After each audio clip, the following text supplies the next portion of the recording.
आनंद, अनुभूति। यह अनुभूति दो प्रकार से होती है, शारीरिक और आत्मिक।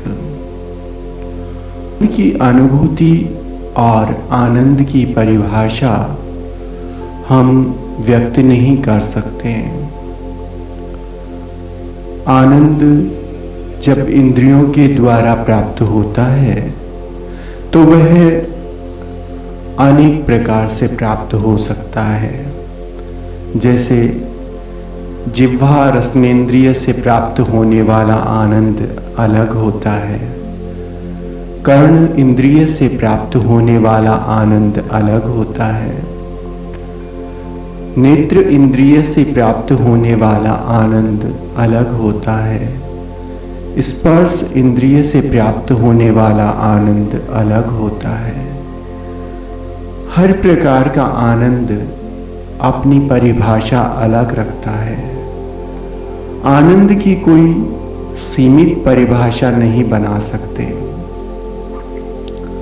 आनंद, जब कोई व्यक्ति किसी स्वादिष्ट पदार्थ को खाता है तो उसका आनंद दूसरे प्रकार का होता है। जब कोई मधुर संगीत सुनता है तो वह अलग ही आनंद होता है, और जब कोई अपने प्रिय का दर्शन कर लेता है तो वह आनंद अलग ही होता है।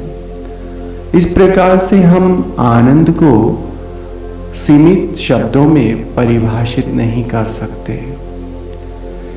जैसा काल, जैसी स्थिति और जैसी इच्छा, उसके अनुसार प्राप्त सुख ही आनंद है। जब किसी व्यक्ति किसी तथ्य का स्मरण करके हम प्रफुल्लित हो जाते हैं और गदगद हो जाते हैं, आत्मा तृप्त हो जाती है और संसार से हम स्वयं को पृथक कर लेते हैं, तो वह आनंद आत्मिक आनंद कहलाता है। उस आनंद को हम शब्दों में परिभाषित नहीं कर पाएंगे।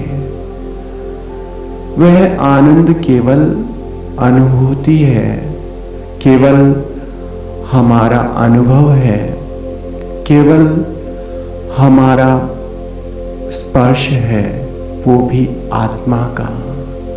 जब आत्मा उस आनंद को स्पर्श कर लेती है, उसकी अनुभूति हो जाती है, तो यह संसार स्वर्ग से भी बढ़कर लगने लगता है। और जब आत्मा किसी प्रकार का आनंद या सुख अनुभव नहीं करती है, केवल शरीर ही अनुभव करता है, तो वह क्षणिक और गौण आनंद होता है। उस आनंद के माध्यम से हम वे सारी चीजें प्राप्त नहीं कर सकते जिनकी हम कल्पना करते हैं। आनंद असीम और अव्यक्त है।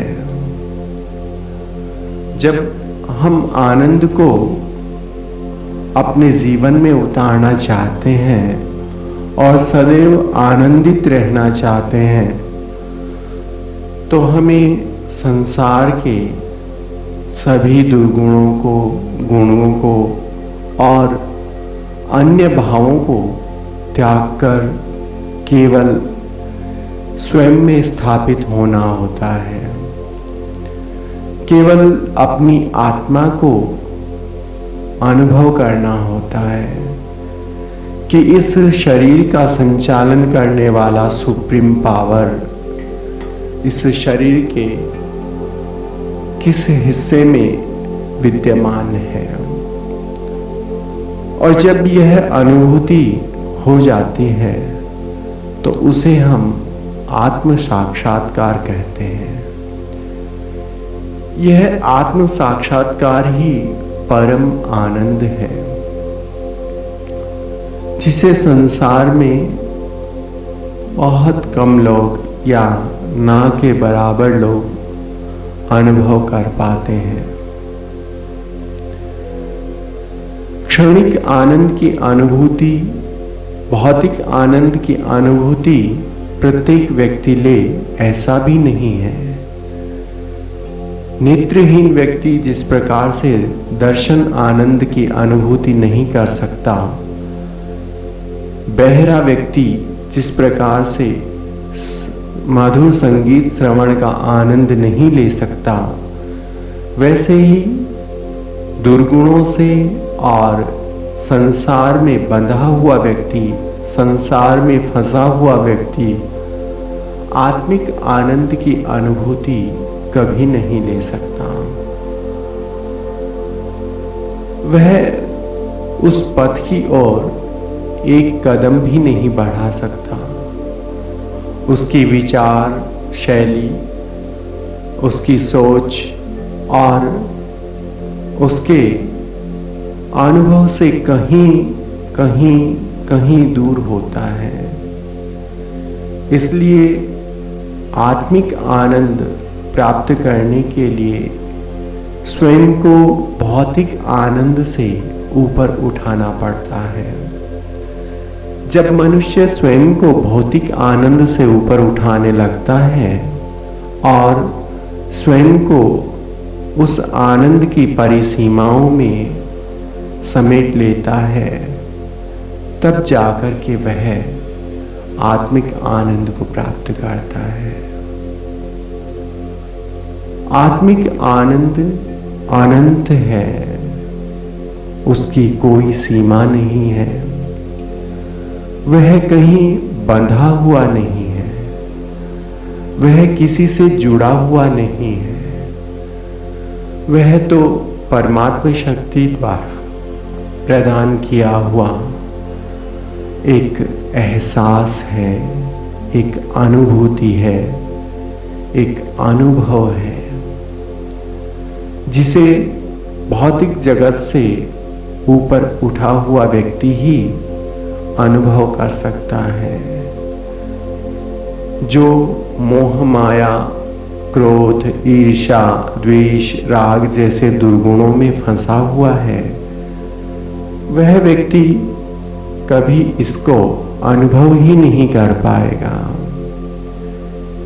क्योंकि यह विचार ही उसके मस्तिष्क में, उसकी आत्मा में कभी जागृत नहीं हो पाएगा कि आत्मिक आनंद भी इस संसार में कुछ है।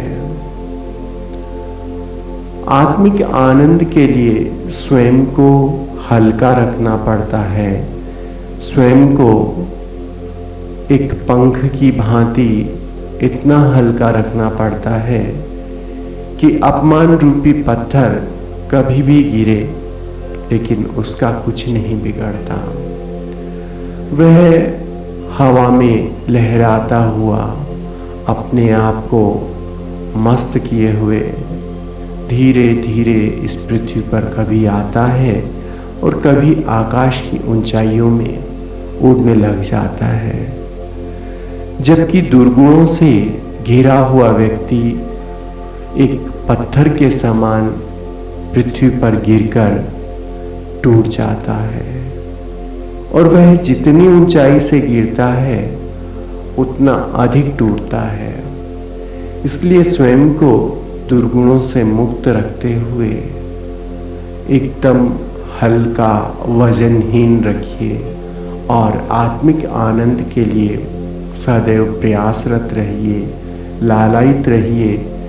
तब जाकर के आपको आत्मिक आनंद की अनुभूति होती है।